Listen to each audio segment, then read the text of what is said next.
Can you imagine what it was like the day the bombs dropped? And I'm sure you've probably tried to imagine this a few times, at least listening through the content of my podcast alone. But from the perspective of the people in Fenway Park on the day the bombs dropped, can you imagine what that was like? I'll paint the picture for you. It's 2077. The World Series is happening that day. The Swatting Sultans, the team from Boston, which is a different team than we have in the real world, probably because of copyright reasons, but in this alternate reality, the Swatting Sultans have been a baseball team for over 100 years. They had previously won titles in 1903, 1912, 1915, 1916, and 1918, but no years after that. It had been 159 years since the Swatting Sultans were the best baseball team in the world. And here they were, up against their rivals, a team from Texas. And I'm not even sure we know the name of that team. We just know that they were up against a team from Texas. And the bombs drop. Now, the details are fuzzy. We only get little glimpses here and there of these pre-war accounts of what was going on. What we do know is that they had a star pitcher, Matt Murtaugh. And Matt and two of his teammates, Nathan Broadhurst and Jim Walker, were warming up. They were out on the field, warming up, when inevitably the bombs dropped. The people realized that they were under attack and that they needed to take shelter. Fortunately for them, the stadium was built, well, I guess you could say like a tank, maybe like something even more difficult to break than a tank, because it survived the initial onslaught of the bombs and the warfare that ensued, mostly because of the walls and the way the structure was built. And you can see it in the remains of Boston. There are other buildings that are a little bit more broken down, some that look like they might have taken direct hits by something or had just worn out over time. Fenway Park stood. And I'm imagining that Matt and Nathan and Jim and many of their teammates and probably a significant portion of the crowd, the other team, the people that were there that day, were sheltered by the walls of the stadium.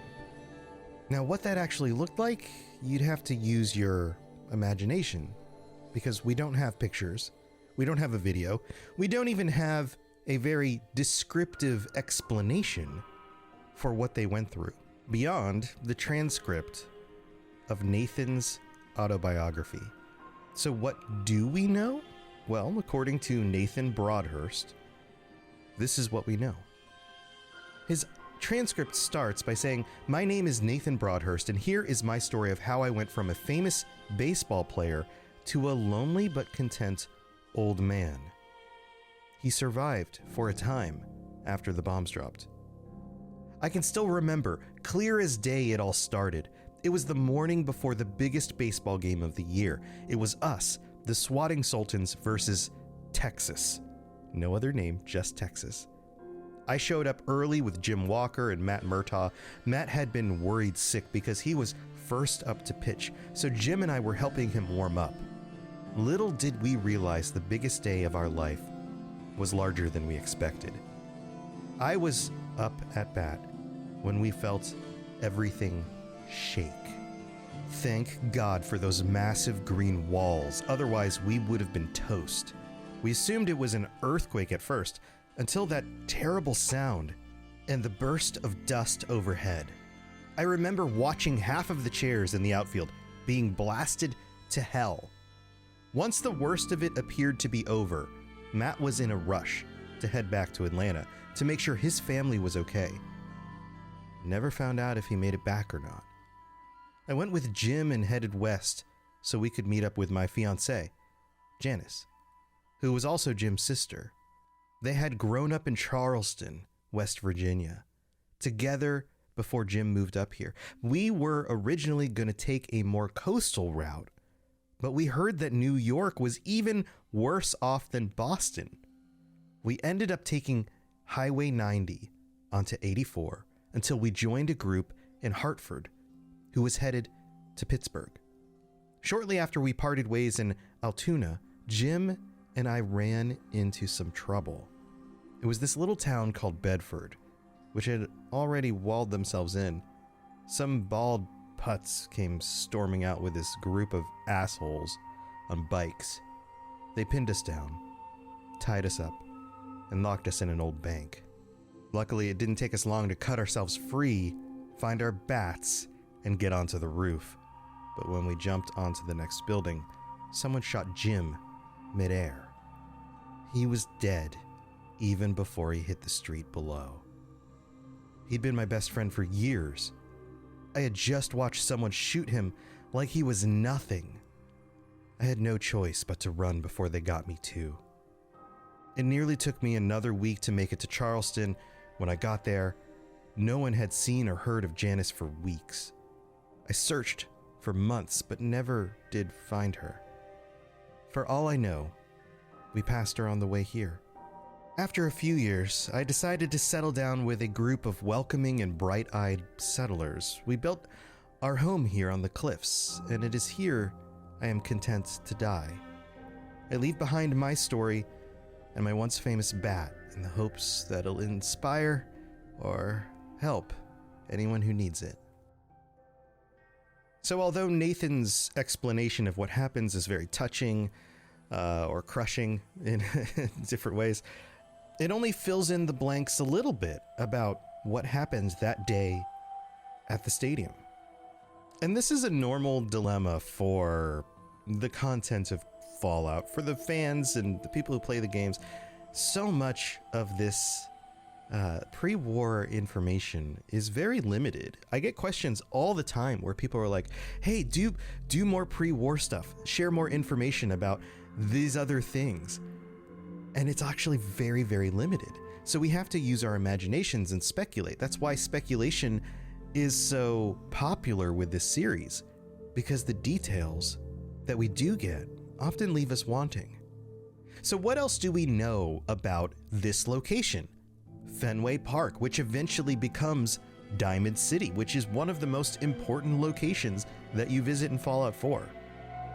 Well, we know it survived the Great War. We know that those walls, from the time of the Great War on, were seen as structures that can keep people safe. And in a post-apocalyptic world where everything is dangerous, everything's trying to kill you, finding places of safety is difficult. So from that day on, I wouldn't be surprised if the stadium itself was used as a shelter, which we do in our own world and have over multiple years. We've seen examples of this during hurricanes where people will use stadiums for shelter because the buildings are designed to hold many people and to keep them safely in a very specific place. There's a nice boundary that is built by the outside walls. There are very specific areas of egress, you could say, entrance and exit points, and even those locations can be barred and closed up and watched by security. The outside walls themselves would be difficult to break down, whether through natural means like weather or unnatural means like attack by other humans or creatures of some sort. So it makes sense that early on in the history of Boston, after the bombs drop, that certain locations would show up as places where people would take safety, especially if their own homes had already been destroyed. So we have to use some imagination here. The next update we get about Fenway Park and eventually Diamond City is the official settlement date. And this is, the date comes from Fallout Shelter. This is a line in Fallout Shelter. This is not a line in Fallout 4. This is not a line in any of the Fallout games, which it would have to come from Fallout 4 at this point. But we know that it was transformed from Fenway Park officially into Diamond City in 2130. So we have between 2077 and 2130 decades of time where we don't know what was going on here. My guess is that it was already in use as some form of shelter. It was probably not formalized into an actual city until 2130. But I would bet that for those decades you could find people living in and around this location already. Now, it was a key location. The walls, like I mentioned before, would fortify anybody inside this area from stuff going on outside of it. And you can tell that the inhabitants felt that way too, because they named the left field wall the Green Monster. It was the big green wall that was protecting them and had protected them during the time of the bombs dropping. We as human beings don't tend to nickname things unless we feel strongly about them, well, one way or the other. But what was actually going on at this location from 2130 for the next 150 some years until 2287? Well, again, we don't know. We don't have specifics for that time period. We learn a lot when we get there in the game. We meet a lot of people who live there, and we can piece together some of the details because of that. We can tell that this location has survived that long as an actual city or a settlement of some sort. It's called Diamond City, but it clearly only holds so many people in it. And I'll go over that later in the end of the episode. We're going to take stock of how many people actually live in Diamond City. But really, it's more like a small village. I mean, it is situated inside a stadium, and although a stadium could hold tens of thousands, 100,000 people, depending on the stadium, this particular location was no longer being used as a stadium. You have in the center, where the field is, the building of shanty huts. That's basically what they are. They are metal and wood structures that are leaned up and attached to each other in a way that provides shelter and homes and shops and things for the people. And it's built in a way where you have this marketplace in the middle, and then you have an outside ring of shops, and then outside beyond that, you have some homes and some apartments. And in the center of this city, you have the lowest point of the city, the field. As a stadium is designed, the outside areas where the stands are, where the fans watch the game, are higher up than the field itself. And so you have two things happening here. The center of the city, because it's basically a big round shape, is a natural meeting point for so many people. It makes sense that you put the shops there, that you have a gathering place where people can eat and talk and trade. But because it's also the lowest point of the city, and as most cities evolve and grow, the people with wealth tend to want to take the places that have better views, more expansive room to stretch out. The wealthy moved to the upper floors, the upper stands, I guess you could say, of the stadium. And the poor people were given the area in the center, just outside the main trade area. This models the same things that happened in American cities that make them so different from other cities around the world. If you are an American, or if you've visited the United States, you've probably noticed that most major American cities are designed for cars. And this is a fun thing that happens in the development of these American cities over the last 100 years since the invention of cars. And I say fun as fun in an interesting way, although there are some very terrible things that happen because of this. In American cities, we tend to have our skyscrapers, our centers of trade and industry in the center of the city. And then outside from that center, the areas where 100 years ago, the wealthy would have lived at the center of the city, well, because of cars, they all moved to the suburbs. The centers of cities became land that became very low in cost or was not updated and improved. So that's why we have so many low residential income areas in and around the center of our cities. The wealthy move out to the hills. They move to the area where they could commute to work, where they could move into the city during the day in order to do their jobs, and then drive back to their expansive plots of land and big houses in the evenings and on the weekends. This is the way American cities are designed, but it's very different in places like Europe where that didn't occur. The city's most locations were never adjusted for car travel in the same way American cities were. Of course, you can drive cars through European cities, but the way that design works in the United States is actually mirrored here in Diamond City. You've got the middle with the commercial and industrial section of the city, even the growing of crops and those kinds of things. And then as you move out, you get to the wealthier sections. And I find that interesting. And to go back to my previous point of, we have a very significant period of time where we don't really know what was going on. Well, we can assume certain things. We can assume that certain people staked their claims. Certain people bought up with their bottle caps, probably, very specific plots of land within the city in order to own those sections. And so probably fairly quickly, within, I would say, a couple of years, you ended up with the format of the way the city is designed. The protection at the front gate, the mayor's office being designated that specific spot kind of above where the front of the stadium is. The section in the middle with the shops and commerce, all of that design, while not necessarily housing those same exact stores and families or whatever, had probably been there for 100 and something years by the time we actually get to see it in Fallout 4. Okay, so what else do we know about the history of Diamond City?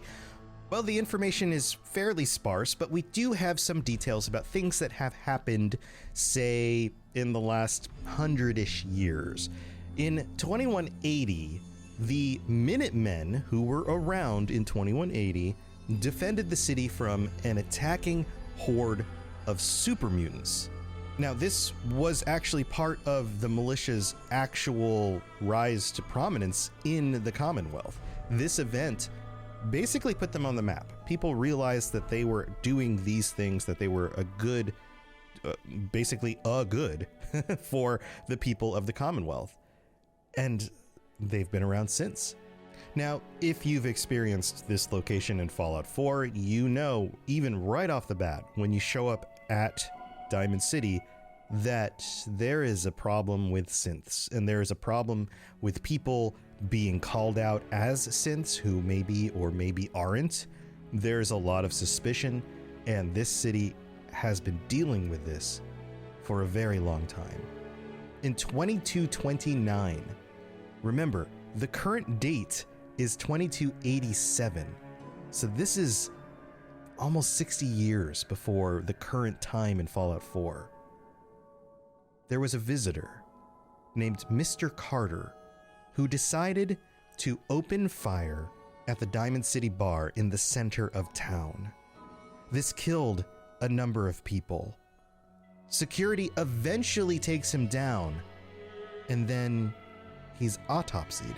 He's examined, and it turns out that he's a synth. And we know about this through dialogue, specifically with Rosalind. What would you do if your family was destroyed by a synth right in front of you when you were but a child? Would you roll over and accept it? Or would you do something about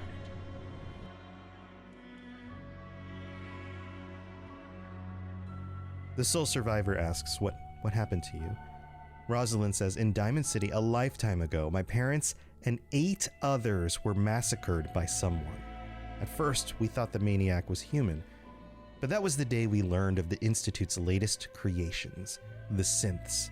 As long as the Institute walks invisibly among us, they strike without warning and control us from the shadows. Can you imagine being a child, seeing your family gunned down, and then realizing that there are machines parading around as human beings, and they could be anyone? You're probably going, well, yeah, I played Fallout 4, but that is a a very disconcerting thing to realize as a child, not just as a human being or as an adult, but as a child. Do you ever really feel safe in that situation? And this is something that affects more than just Rosalind. The entire city has been dealing with this, and it's very easy to see these things when they're a video game as kind of abstracted. And yeah, okay, those are the problems that these people are dealing with. Yeah, they just need to get over it. But put yourself in her shoes. What if your family was gunned down and it turned out it was basically the Terminator? How would you feel?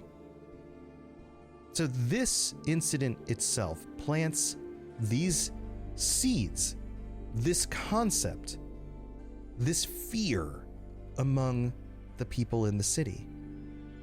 This paranoia grows over time, as we see in the games. Now, there are some other events that happen. You may not have realized that the inhabitants, or at least the original inhabitants of Good Neighbor, came from Diamond City. You probably know this, but maybe you didn't. This was back in 2240. A group of criminals in the city were banished from the city, and they founded a new city, Good Neighbor. And it makes sense. They wanted to do things that weren't necessarily legal in Diamond City's limits. That's why Good Neighbor is kind of the way it is when you go visit it. I should do an episode on Good Neighbor. We won't do that here right now, but that sets the foundation. Also, you can imagine, this is 2240, 11 years after the incident of the shooting at the bar. People are suspicious. If you are somebody who lives in Diamond City and you are known for some nefarious things, their first and only example at this point that we know of a synth is somebody who's willing to shoot up a group of people in public. Not exactly the most law-abiding kind of interaction, I guess you could say. So they become very suspicious of people who are not as law-abiding.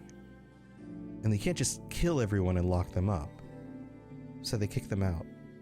Which is a fitting, or at least dangerous, punishment because of how dangerous the world is out beyond those walls. I would imagine many people in Diamond City very rarely even leave the city unless they need to. Now, there are a few other events that occur on the timeline. We know that the restaurant Power Noodles, which is run by the Protectron Takahashi, was founded in 2272. So we're getting a little bit closer to the current time period. We also know that the city not only has focused on synths being a problem, but definitely has gone through an anti-ghoul sentiment as well. This was something that came about during mayoral candidate McDonough's political campaign, and an anti-ghoul decree was established in 2282, so just a few years before the actual events of the game. We also know that in 2286, there was a bit of a class war. Now let me explain. This all focused in and around the events of the All Faiths Chapel being occupied by the children of Adam. They were opposed to the exile of ghouls, and this belief was more common among the lower fields than from the upper stands residents. The lower fields, as I explained before, were the poorer, more, I guess you could say, blue-collar individuals, and the upper stands were the wealthier. And there was a big disagreement about this. The lower fields people also were opposed to the authority of the Minutemen, who happened to be more active in the city at this time. All of this information comes from the Fallout RPG. So, again, not from Fallout 4, but in and around the same topics. And because we don't have a ton of information about all of these details, it's basically what we have to go on. Now, in 2287, McDonough remains in power, and then we end up caught up with the events that happened in Fallout 4, which I'm not going to recount on this episode. But I do want to take you through some of the details about the city and the inhabitants, how many people live there and what's going on with it. Well, first of all, we know that the city is self-sustained. They have their own farming and agriculture and Brahmin for meat and these kinds of things. Now, As with all of these games, everything is designed on kind of a more miniature scale than what would actually be needed in reality, because you've got like, I don't know what, 2 Brahmin? You have 2 Brahmin. This is the number of animals. Here, check this out. 2 Brahmin, 27 house cats, and Toro. That's it. And Toro specifically is one of the house cats, the only one that we have the name for. So that's it. You would imagine you would need more than 2 Brahmin in order to sustain a population, but what is actually the population? Now, this might actually be real. I mean, you've seen the size of the fields and those kind. There's not enough food coming out of those fields to sustain a large amount of people, let alone 2 Brahmin to feed burgers and things like that, steaks. So how many people actually live here? Well, let's go through the residents that we know by name. These would include Nick Valentine and Piper Wright, who we have as companions, and a lot of other people. There is a large enough number of these that it would be very boring for me to just list them out individually. But if you count them up, there are Piper Wright, Nick Valentine, and then 44 other named NPCs who live in the city. That's not everybody, because we don't know the names for 18 other residents who just show up as unnamed NPCs.